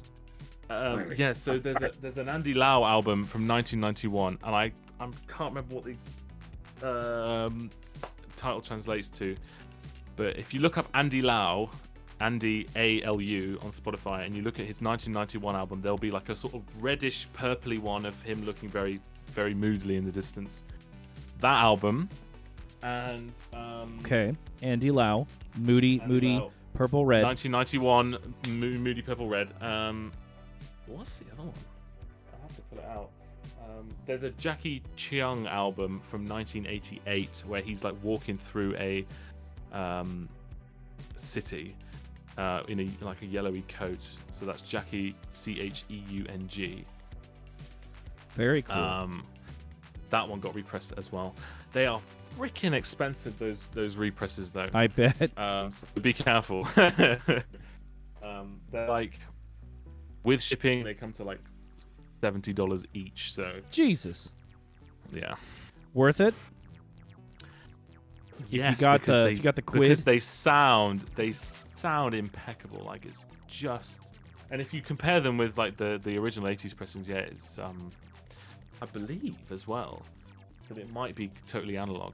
That might be bollocks, but Ooh. I think so. Well, guys, we got roughly just over 10 more minutes. We got time for a few more questions. If you want to get us a few more while we wait on some questions, let me ask you. You watched our Zero Ray episode, and we're almost done with your episode. What could we do to make this show better? What? Wait, is that a question you asked him? Yep. Go on. Oh, I don't know. I mean, I've had a perfectly amazing. Put you on the experience. spot, huh? Yeah. I don't know. The questions were great. Like, there's. I'm not trying to be nice. I just can't think of. I can't think of a criticism. Farming. Oh, it's my questions seem to always put people on the spot. Yeah, Lost I don't Colossus says start earlier. I fall asleep every time. I'm pretty sure he's in France though. know. I would just say. I I agree. don't know. And lipstick. We I like how as we've aged, we've been bumping the show forward a little bit every season. True. Wear some cool shirts. Wear some cool shirts. Skelly's got the cool shirt. Cool shirt. I am wearing Yeah. I'm actually wearing a shirt that Luxury Elite got me of Super Mario as Big Trouble in Little China. Oh, whoa! He's got a cool shirt on too. I know. I can't even say that as a It's criticism. a graphic because tee both- that's way too small for me, but it's fucking Super Mario as Yeah, because what's both his name? Both your shirts are freaking epic anyway. This is Marty too. This is designer. You both look great. Come on. Yeah, exactly. Yeah, I that's not even a criticism. I just couldn't think of anything to say. Someone said do a live have panel. more at the next Slushwave Yeah, I merch in really- the background. That's what I'd say. There we go. That's how we can make our show better.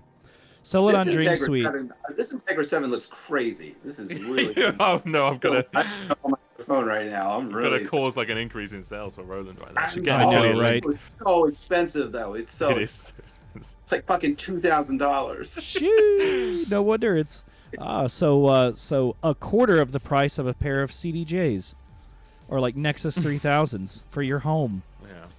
Sell it on Dream Suite. Can you talk a bit about how you managed to adapt to doing live Slushwave vocals, Live vocals. or like Slushwave in a live setting? Slushwave vocals specifically. How I adapted. I'm not really. I sing normally, as I said before. I experimented with pitching it down or whatever, but I sing normally now. How do you decide the themes of your albums? The themes, yes. Okay, so That's a I pretty have a good bit of an question, too. unorthodox. I have a bit of an unorthodox process where the first thing I make is the track titles. Oh, Well, that's titles, not just really important. interesting. And I then shape the music. So it'll come from an idea or an inspiration. I will list track titles, and then I will shape music around the track titles I've sort of laid out. and the theme will naturally sort of be. I know I do change things. I don't just like solidly follow that. Things do chop and change, but yeah, themes will come from a place, and I just like to write out some cool track names whilst I have this inspiration fresh, and the music inspiration comes afterwards as I'm sitting there looking at these names, thinking how can I best That's convey so that interesting. track title and combine it with my emotional output, and then it sort of blends together. What about the art direction for your albums? How do you work with your artists and designers to get that together? How do you work with people to convey that? Because that seems to be that's just as complex as your music. What I normally do is it's always very late in the process, and I just say to them, listen to the album. Here's the theme. Here's the idea I had, and sometimes most times I just say just build something that you think's around this. I'll give them some ideas of stuff to do, but I never have you should do this and this and this, because actually the artwork, I love having other people's input from that. And you can see the 3 iconic Zero Ray covers behind me. We've got you kind of cropped, but the big one is right behind you. You can see New Order. Yeah. How'd you work with Zero for that? Yeah, sorry about that, audience. How did you sort of collaborate with that? Yeah. So I literally, I think the Messenger of Death was a lot more of because I had an envision in mind, but New Order Disciples was quite a long process, but I just said, make something for this. He made something, and then I said, oh, could we have this? Could we have that? And so it was actually quite a lot of changes, but it's a very collaborative process, and it's fun because I think the best thing about it is someone will make something that I never thought, I would never think of, and I'll go, that's perfect, So yeah, it's. So then my next question is: now you have the album artwork. How do you work with the art direction? Because that's a whole other process people don't always think of. It's not just creating the imagery, but now how do you put it together? How do you do the font? Who do you talk? How do you talk to your artists for that? Yeah, secret schools or. So a lot of that depends on the label, because if it's No Problema Tapes, they have their own designers. If it's Liminal Garden, Michael will do that himself. If it's Herath, I think Jorn gets someone else in. And I always encourage them to just listen to the music, absorb it, take inspiration from the original cover, and just make things that you've been inspired by this album for. And 99% of the time, people, these guys have been designing for all the rest of the label. They know what works and what doesn't. Oh, absolutely. It's very easy working with proper labels and designers. Great examples. They will know the vision. Well, that's I think that if you're telling me that the importance of things, one thing that we don't talk about is the importance of the art direction. I think that's more important than the imagery, than the songs, than the music. I the actual art direction is something people don't understand or think about a lot, but I do. I know I always think about that before I put something out. And I the idea of where's the font going to go? What's the OB strip going to be? How are you going to position the image? What kind of how are you going to print it? How are you going to do the font? That's the thing that's extremely important and is what separates a lot of labels sometimes. I remember the first time I started paying attention to Villain was because of how they organize all the imagery and all the fonts. They've got some phenomenal art design. Of the album, this is so fucking important. You know what I mean? We don't even think about it enough, but the art direction is so important. Very important, exactly. It's and to brainstorm ideas with these designers is a fantastic thing, because you're here, and then you sort of tune ideas, and then eventually you come to a point and you're like, that's it. And it works. Well, fellas, I really hate to wrap up because we do have a couple other questions that people wanted answered, but we're down to our last 5 minutes. Got to wrap things up. You have been a delightful guest, and we have actually had a record turnout, at least for as of late. A lot of participation. We're glad to have so many regulars and new people in chat, and we actually hit our 1,000th subscriber tonight. So shout out you guys for helping us with that. Got to be here. Thank you. And thank you for being such a delightful guest and for allowing us to pick your brain. Yeah. We like to spend the last few minutes of every episode just kind of letting you have the floor and shout out whatever you want, promote whatever you want, say whatever you want, and just anything. This is your time to really just say what you want. Well, I really do want to answer people's questions. So if you want to DM me, if you have Discord, you can just DM me. Desert Sand, literally no spaces, is my username. Send me a DM with the question. I'll be happy to answer it. But yeah, it's been an absolute pleasure on this show. Join the Slushwave Social Club, discord.gg/Slushwave. Got some great people in there, and that's also where we host Slushwave 2025 from, and all the Slushwave events, and you can get Slushwave news, and we have a Minecraft server now. So awesome. So much going on. Sounds like a great place to be. Yeah, my Bandcamp, desertsand.bandcamp.com. That's probably the best place where you can keep up to date with everything. Loads of really cool physicals coming out this year, so make sure you're followed on the Bandcamp. I also have Twitter, but I think eventually I will probably move to Instagram very soon, because I always get asked what's my Instagram, and I've just never used it. Oh, you don't have an Instagram? That's the reaction. That is exactly the reaction. So I think I will make the move very soon.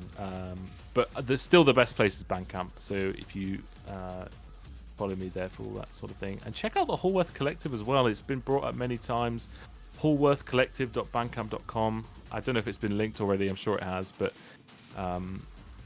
that's a fun place, and these days it's not just me and Tom, it's me and many others from the scene, so check that out. Yeah, I think that's it. I don't think I have anything current to plug, and go listen to the new album with me and Days of Blue Skies, and you can hear the beauty of sample splitting, splitting, sample splitting, and Maltese track titles.